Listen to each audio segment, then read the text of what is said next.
El rifle tradicional, el rifle que todo el mundo conoce o asocia, está hecho de hierro con un acabado de madera.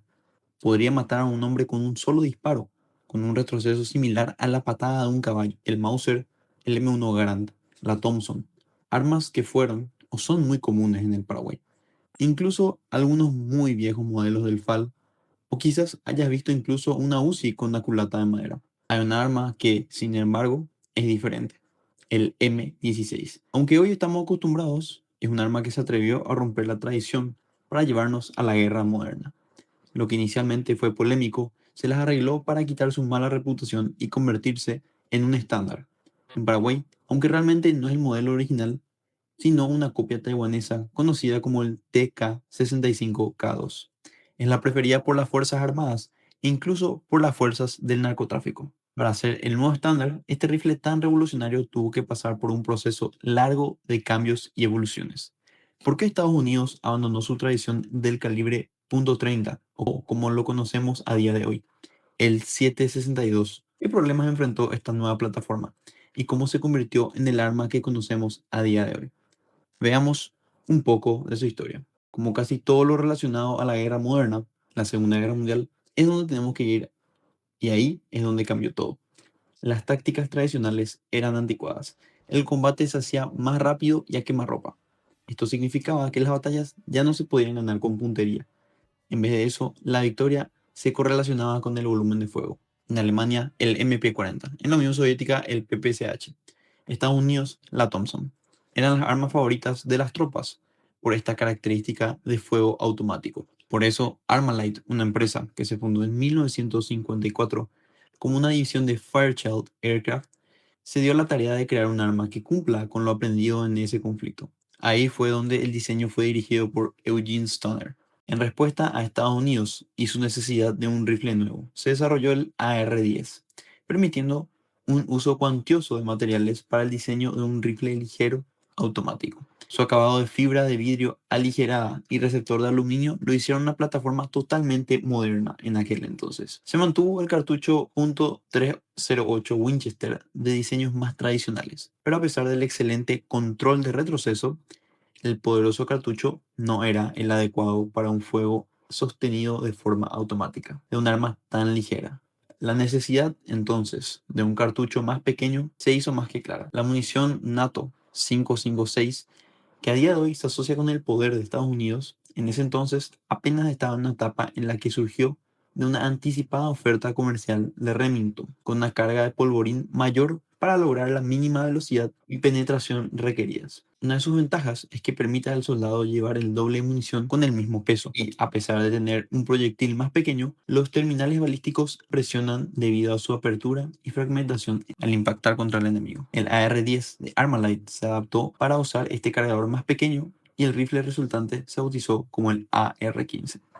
Los derechos de diseño se vendieron luego a Colt en 1959 y bajo su patrocinio, el AR-15 fue acogido por el ejército estadounidense en 1962. De a poco iba tomando forma lo que se conoció como el M16, su designación militar. No habría demora antes de la primera prueba del rifle. Bajo los desafiantes ánimos y condiciones políticas de los mediados de los 60 se desplegaron en medio de la guerra de Vietnam, la gran derrota estadounidense. Pero como dijimos al principio, el rifle nuevo no fue bien recibido. Los militares estaban acostumbrados a armas de madera y acero, algo rudo y capaz de soportar los malos tratos, las malas temperaturas. Las Thompson, las M14, los M1 Garand e incluso un favorito de los estadounidenses, las AK-47 robadas de manos de enemigos caídos. Su tamaño pequeño, ligera complexión, lo hicieron comparable con un juguete, y su cartucho de menor poder creó dudas sobre su letalidad.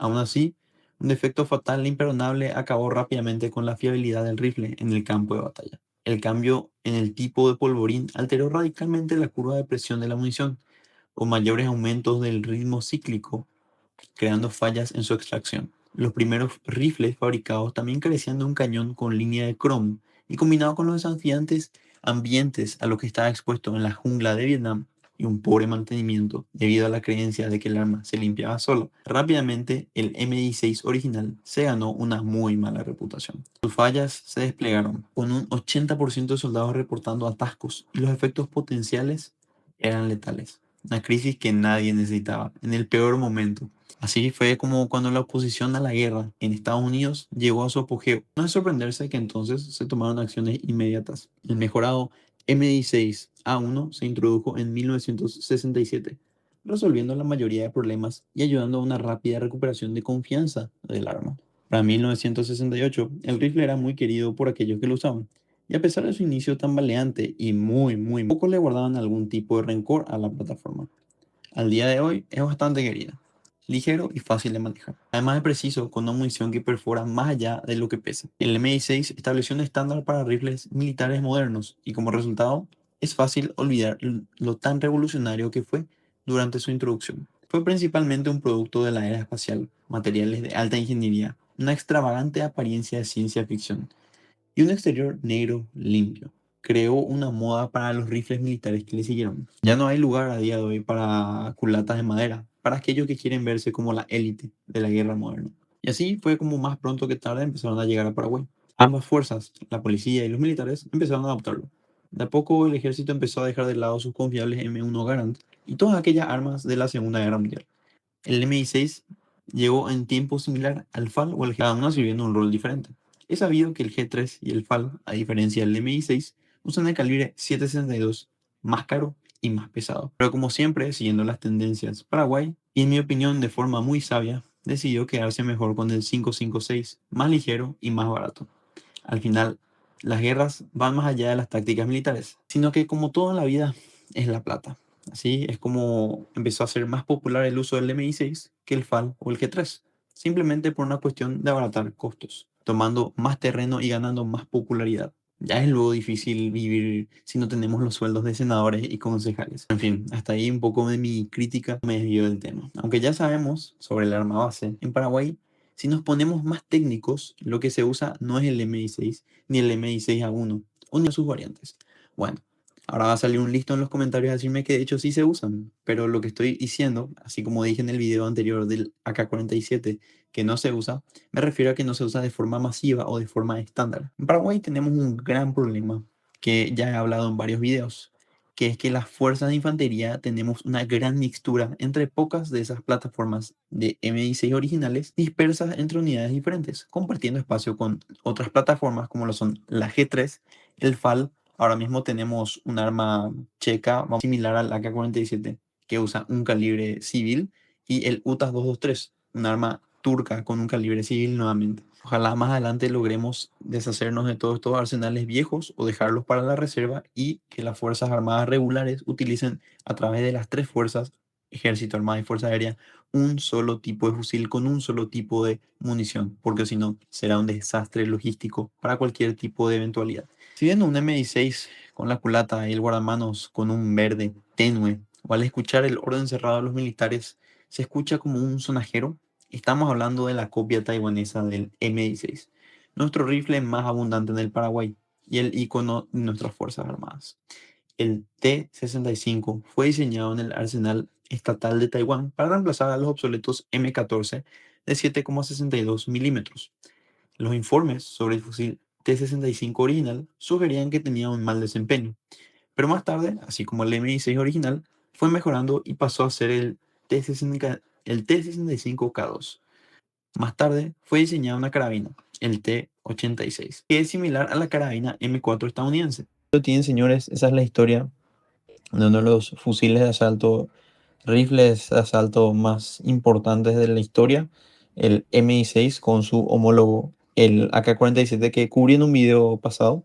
Nada más decirles eso, que es la historia del fusil que más se utiliza acá, incluso las guerrillas la utilizan, la fuerza del narcotráfico la utilizan, ya que en Paraguay se está intentando producir un fusil similar, a diferencia de otros países donde se trató de hacer un fusil similar al AK. En este caso en Paraguay, el fusil que más representa al país, desde lo bueno y lo malo, es el M16. O bueno, acá en Paraguay tenemos realmente más stock y cantidad si nos ponemos técnicos del TK-65, que es taiwanés, y del Norinco, que es chino. Y hablando de esto de China, quiero cerrar el video con una nota para todos mis suscriptores que llegaron hasta este punto. Yo en el video pasado del AK-47 dije que China, la verdadera China, y puse una bandera roja con unas estrellas. La realidad es que hay una tensión global a nivel político porque hay una ideología de una sola China, que es una frase que describe la relación entre la República Popular China, que es el país que mencioné con las estrellas y la bandera roja, que tiene sede en China continental, en el continente asiático, y la República de China, que es con sede en el área de Taiwán, que es el país con el que nosotros negociamos. Claro, la perspectiva oficial del Paraguay es que esa es la China, pero nosotros le decimos Taiwán. Y yo como ciudadano paraguayo, si bien este canal trata de dar la perspectiva oficial de Paraguay, yo también siempre voy a meter las cosas que yo pienso, que yo reflexiono, porque al final del día son mis videos. Al final del día no hay ningún otro canal en YouTube que hable de estos temas. O sea, el único canal que habla de temas militares, geopolíticos, de esta perspectiva, exclusivamente de Paraguay y por un paraguayo, no hay otro. Entonces, yo voy a hablar de mi perspectiva. Si alguno de ustedes cree que sería bueno hablar desde su perspectiva también, yo les invito a ver en su canal. Y nada, dije que China popular es China porque es un país gigantesco, una economía gigantesca, influencia social, política, cultural gigantesca, miles de medallas de oro, muy impresionantes sus deportes, aportes acá. De hecho, mucha gente que está viendo este video probablemente esté viendo desde un celular y lo más probable es que estén viendo desde un Xiaomi, que es un celular hecho en China, la verdad. Entonces, nada, y después dicen que Taiwán es China. Para mí, Taiwán es un país que me encantaría conocer. Creo que la gente de Taiwán es muy buena y le ayudó mucho a Paraguay, pero creo que ya es un país totalmente diferente. Y no es que yo diga, "Ay, bueno, yo soy paraguayo y digo eso, ¿verdad?". No. Paraguay es el país más importante que reconoce a Taiwán y muchos taiwaneses, así como muchos paraguayos, así decimos que, bueno, Taiwán ya no es parte de China, es su propio país. Mientras más rápido se resuelva eso y digan, bueno, sabes que Taiwán ya es Taiwán nomás y no tiene nada que ver con China, se desprendió de China y ya está, mejor, porque así sí va a haber una verdadera China y ojalá algún día todos los países del mundo puedan comenzar con China, la verdadera, la República Popular, y Taiwán, que ya es su propio país. Pero bueno, eso ya es aparte y estoy aclarando que es mi opinión porque también otros suscriptores en varios videos, cuando meto un pequeño comentario sobre lo que pienso, ya me empiezan a decir un montón de insultos porque no va de acuerdo con lo que piensan. Y me alegro mucho porque son gente muy vieja y me alegra que alguien joven les esté diciendo las noticias a la gente, de verdad, que bueno, no vivimos más en la época de Stroessner, ya por suerte ya terminó la dictadura y se puede pensar diferente. Así que espero que me comenten si van a comentarme insultos o cosas así. La verdad es que eso no voy a responder. Y si me quieren hablar de Gatera China, la verdad que tampoco le voy a responder porque estoy dando mi opinión. Ustedes pueden dar su opinión, perfecto. Ya está. ¿No? Tipo, el video era sobre el M16, pero ya que tengo que hablar sobre estos países asiáticos en el video, me dio la tarea de aclarar mi perspectiva y nada más. Así que les mando un fuerte abrazo. En nombre de ustedes y gracias por el video.